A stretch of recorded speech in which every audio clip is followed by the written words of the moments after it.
অনেক অনেক ভালোবাসা আমার সকল বন্ধুদের। আজকে আমি ঘরে বানিয়েছিলাম শাপলা দিয়ে শুক্তো। এই শুক্তোটা পেট ঠান্ডা করতে ভীষণ কাজে দেয়। তো এখন বাজারে ভাদ্র মাসে অনেক অনেক শাপলা পাওয়া যাচ্ছে। তো শাপলাটা ভালো করে ধুয়ে খোসা ছাড়িয়ে লম্বা লম্বা করে কেটে জল ঝরিয়ে নিয়েছিলাম।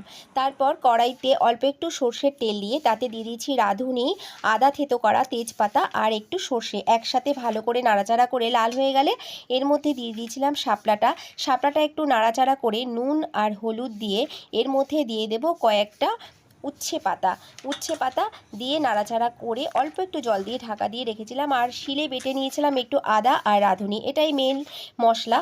তারপর দেখো নামানোর আগে অল্প একটুখানি ওই মশলাটা যেটা বেটে রেখেছিলাম তার মধ্যে একটুখানি আদা আর 1 চামচ চিনি দিয়ে নাড়াচাড়া করে এবার নামিয়ে দেব শাপলার শুক্তো। এটা ভীষণ ভালো লাগে খেতে, তোমরা বাড়িতে করে দেখতে পারো। আর ভালো লাগলে একটা লাইক করো। পুরো ভিডিও দেখতে আমার ব্লগ ভিডিও